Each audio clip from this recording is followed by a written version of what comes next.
jiwaku, ketenangan batinku ada dalam hadiratmu, ku menyembahmu.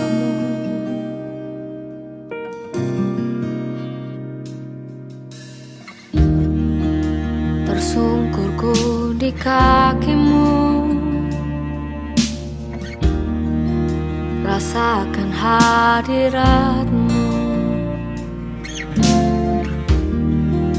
Takkan ku melepaskanmu, kau cahaya bagiku. Mengiringmu seumur hidupku, masuk dalam rencanamu Bapa. Pikiranku, kehendakku, ku serahkan padamu. Harapanku hanya di dalam-Mu, ku kan teguh bersama-Mu Tuhan. Jadikanku bejana-Mu untuk memuliakan-Mu.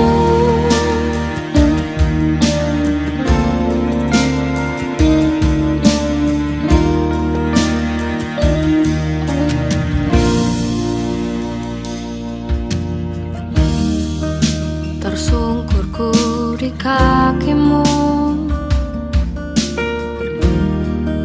rasakan hadirat-Mu.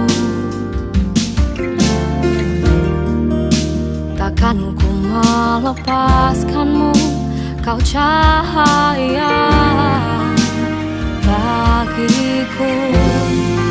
Mengiringmu seumur hidupku, masuk dalam rencana-Mu Bapa. Pikiranku, kehendakku, ku serahkan padamu. Harapanku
Shalom orang-orang kudus yang terkasih di dalam Kristus Yesus.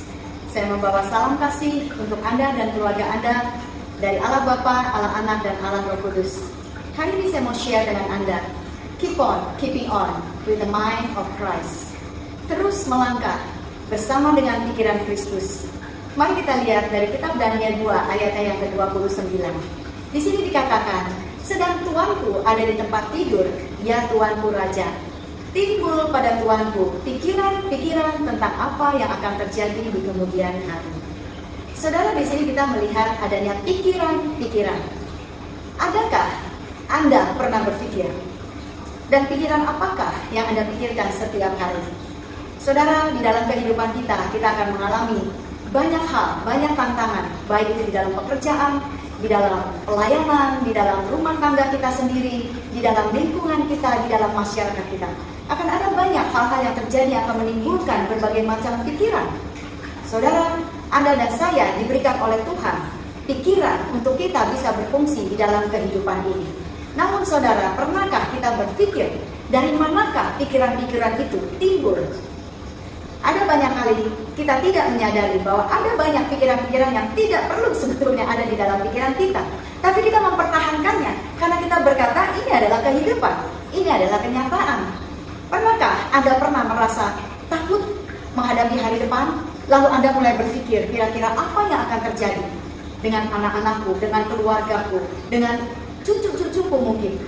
Sebab Anda saudara orang yang sampai sudah memikirkan cucunya nanti mau sekolah di mana, mau dididik bagaimana, siapa yang akan mendidik cucunya. Padahal cucunya belum datang, tapi sudah dipikirkan sampai ke depan, persis seperti Raja Nebukadnezar ini yang memikirkan hal-hal yang akan datang. Nah, hari-hari ini kita menghadapi banyak hal-hal di luar pemikiran manusia. Kita mengalami pandemi dan banyak orang sudah berpikir kehidupan normal yang bagaimana yang akan kita alami setelah kita keluar dari pandemi ini. Kita mulai berpikir saudara, apakah anak-anak kita masih bisa ke sekolah bermain dengan teman-temannya secara normal? Ataukah nanti kalau kita keluar rumah, kita sudah harus pakai masker, kita harus bawa sarung tangan mungkin, kita harus bawa hand sanitizer. Ada banyak pikiran-pikiran yang timbul. Belum lagi saudara, kita memikirkan bagaimana dengan bisnis kita, usaha kita. Bagaimana dengan hari depan pekerjaan kita, usaha kita, pabrik kita mungkin. Semua orang memikirkan hal-hal yang seperti ini. Buat ibu-ibu mungkin berpikir, apakah kalau saya keluar rumah, saya ada di tengah-tengah keramaian, pergi ke pasar, ke supermarket, itu akan aman atau tidak? Saudara, ada banyak pemikiran yang timbul di dalam pikiran kita yang membuat kita itu menjadi mengalami kesulitan untuk bisa tidur. Pernahkah Anda sesekali waktu di tempat tidur sedang bergolek-golek, kepingin tidur tapi nggak bisa tidur? Karena ada banyak sekali pemikiran yang timbul di dalam pikiran kita, dan mungkin itu pikiran yang sederhana, mungkin juga itu pikiran yang layak orang lain juga memikirkannya. Saudara, dari manakah semua pemikiran-pemikiran itu datang? Mungkinkah itu alam imajinasi kita? Mungkinkah itu berita yang begitu banyak yang kita dengar dari media sosial, dari televisi, dari WhatsApp Anda, dari film yang kita tonton, dari apa kata berita? Atau mungkinkah kita ini memang orang yang negatif? Apakah semua pikiran-pikiran itu kita undang datang? Ataukah dia datang sendiri? Saudara, semuanya ini tidak pernah kita ketahui. Mungkin juga dari realitas kehidupan. Semua ini bisa terjadi, semua ini bisa menyerang alam pikiran kita. Dan semua ini tidak bisa kita hindari.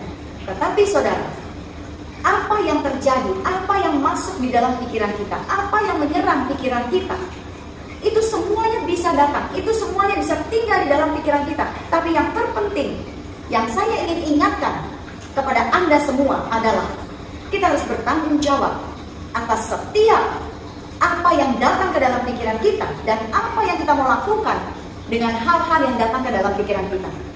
Seringkali kita kita mengentertain, kita mencoba untuk membuat pikiran itu tinggal dan kita mengikuti pikiran itu terus. Kemana pikiran itu mengajak kita, mengarahkan kita ke arah yang negatif, ke arah yang penuh dengan ketakutan, ke arah kebimbangan, ke arah kekhawatiran, kita ikuti terus saudara. Ataukah kita mau mengambil keputusan, aku yang harus berkuasa atas pikiranku. Dan jikalau Anda ingin berkuasa atas pikiran Anda, Pikiran siapa yang mau Anda pakai? Apakah pikiran intelektualmu? Ataukah pikiran kebenaranmu sendiri? Ataukah pikiran dari kekuasaanmu? Karena kau orang yang berkuasa, kau merasa aku berkuasa atas hidupku. Yang mau saya katakan kepada Anda hari ini adalah miliki pikiran Kristus. 1 Korintus 2 ayat yang ke-16 mengatakan, milikilah pikirannya Kristus. Kenapa kita harus memiliki pikiran Kristus? Saudara, di dalam Filipi 2 ayat yang ke-5 itu dikatakan, hendaklah kamu dalam hidupmu bersama menaruh pikiran dan perasaan yang terdapat juga di dalam Kristus Yesus. Jikalau Anda memiliki pikiran Kristus di dalam pikiranmu, menaruh pikiran dan perasaan yang sama seperti yang dimiliki oleh Tuhan Yesus Kristus, maka Anda sebenarnya ada di dalam jalur yang benar. Anda ada di dalam jalur yang aman. Anda akan memiliki banyak keuntungan jikalau Anda memiliki pikirannya Kristus. Sebab saudara, pikiran Anda itu penuh dengan ketakutan, pikiran Anda itu penuh dengan kemunafikan, pikiran Anda itu penuh dengan kegelapan, pikiran Anda penuh dengan ketidakpengampunan, pikiran Anda penuh dengan segala hal yang negatif. Sedangkan pikiran Kristus itu penuh dengan kekudusan, penuh dengan terang, penuh dengan pengampunan, penuh dengan kasih, penuh dengan kekudusan, penuh dengan kasih. Pikiran yang mana yang Anda ingin pakai?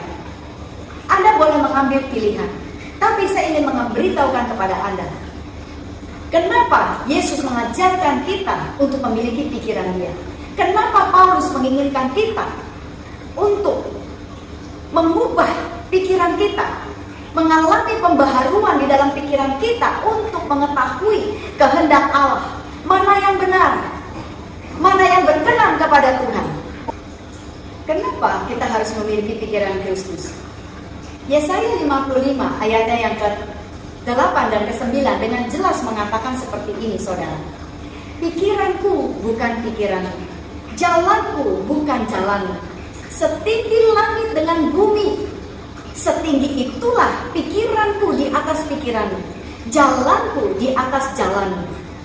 Karena Allah menginginkan kita untuk memiliki pikiran yang lebih tinggi, di atas pemikiran yang di bumi, di atas pemikiranmu sendiri, di atas intelektualmu, di atas hikmatmu. Itu yang Allah mau lakukan. Makanya Dia berkata, milikilah pikiran Kristus. Pikiran kita sangat terbatas. Pikiran kita penuh dengan ketidakmungkinan. Pikiran kita penuh dengan jalan buntu. Kadang-kadang kita kehilangan pengharapan. Itulah pikiran kita.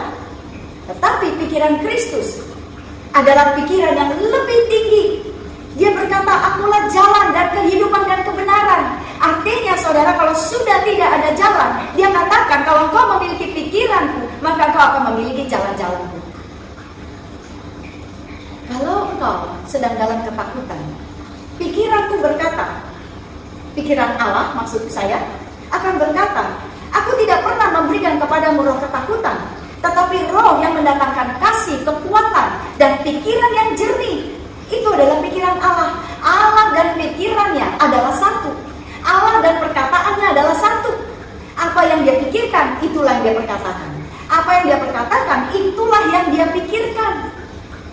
Saudara, pada Allah tidak ada dusta sama sekali. Pikirannya adalah pikiran kekudusan, tidak ada dusta. Di dalam Bilangan ke-23 ayat 19 dikatakan, Allah tidak seperti manusia gampang menyesal dan suka berdusta. Bila Allah berjanji, pasti Ia tepati. Bila Ia berbicara, tentu akan terlaksana. Inilah pikiran Allah. Dia bukan pikiran manusia. Oleh karena itu, apa yang Dia pikirkan, itulah yang Dia perkatakan. Dan itulah yang Dia lakukan.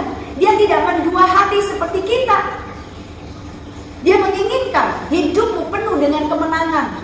Ketika engkau sedang mengalami masalah, masalahmu akan membawa pikiranmu menjadi kacau dan kalut. Tetapi di dalam 1 Petrus 5 ayat yang ke-7 dikatakan, serahkanlah kepada Allah semua kekhawatiranmu, semua masalah. Itu adalah pikiran Allah. Kenapa saudara? Karena dia menginginkan kehidupanmu baik, karena dia sangat menyayangimu. Bahkan di dalam bahasa Inggrisnya, dalam The Passion Translation dikatakan, pour out all your worries and stress upon him and leave them there. Kita diajarkan untuk memberikannya kepada Tuhan dan meninggalkannya di sana, bukan dibawa tidur. Bukan dibuat menggeragoti pikiranmu sampai kacau, sampai stres, sampai badanmu sakit. Itu bukan pikirannya Allah. Allah menghendakimu hidup dengan tenang, hidup penuh dengan damai sejahtera, hidup penuh dengan kasih-Nya Allah. Allah menginginkan hidupmu penuh dengan kedamaian, kasih dan sukacita. Mari kita lihat dari Filipi 4 ayat yang ke-6 dan ke-7. Di sini dikatakan, kalau engkau khawatir, jangan khawatir tentang apapun juga. Berdoa dan mintalah semua keperluanmu kepada Allah. Dan bila kamu berdoa, jangan lupa mengucap syukur. Dan damai Allah memelihara perasaan dan pikiranmu dalam Kristus Yesus. Damai sejahtera yang diberikan Allah begitu besar, sehingga kita tidak dapat mengerti hal itu. Saudara, ayat ini mengatakan, kalau engkau khawatir, datang kepada Tuhan, berdoa kepada Dia sepanjang hari. Bukan artinya Anda harus ada di dalam ruang doamu, tetapi Dia mengatakan, sepanjang engkau bekerja, sepanjang engkau menghadapi masalahmu, engkau bisa berbicara dengan Allah. Bukannya khawatir, bukannya sampai duduk diam, gak bisa melakukan apa-apa. Yang Allah kehendaki adalah kita bisa tetap bekerja sambil sepanjang hari berdoa, berbicara, berkomunikasi dengan Dia. Maka damai Allah yang melampaui segala akal itu akan ada di dalam pikiranmu, di dalam hatimu. Itu yang Allah inginkan di dalam kehidupanmu, saudara. Dia menginginkan engkau berpikir seperti Dia berpikir. Jangan biarkan pikiran-pikiran yang menyerang itu tinggal di dalam pikiranmu. Penuhi pikiranmu dengan pikirannya Allah. Renungkan firman Allah. Hafalkan, simpan di dalam manusia rohmu. Maka itu akan menjadi pikiranmu. Apapun yang terjadi, yang datang, yang menyerang di dalam hidupmu, maka pikiran Allah akan menyelamatkan hidupmu. Pikiran Allah berada di atas segala permasalahanmu, berada di atas segala kekhawatiranmu, berada di atas segala sakit penyakitmu, berada di atas segala badai yang terjadi yang menyerang kehidupanmu. Saudara, Yesaya 26 ayat yang ketiga berkata, yang hatinya teguh kau jagai dengan damai sejahtera, sebab kepadamulah ia percaya. Bahasa Inggrisnya berkata, saudara, you will keep in perfect peace all who trust in you, all whose thoughts are fixed on you.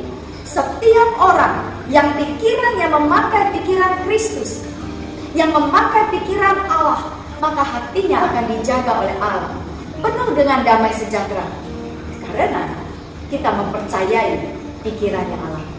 Saudara, pikiran siapakah yang kau pakai pada hari ini?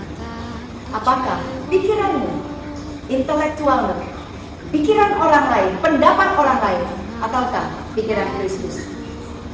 Saya berdoa, jikalau Anda memutuskan pada hari ini untuk memakai pikiran Kristus, saya meminta kepada Allah Bapa, biarlah pikiran itu akan membawa mujizat di dalam hidupmu, akan membawa kasih, membawa damai sejahtera, membawa pengharapan, membawa sukacita.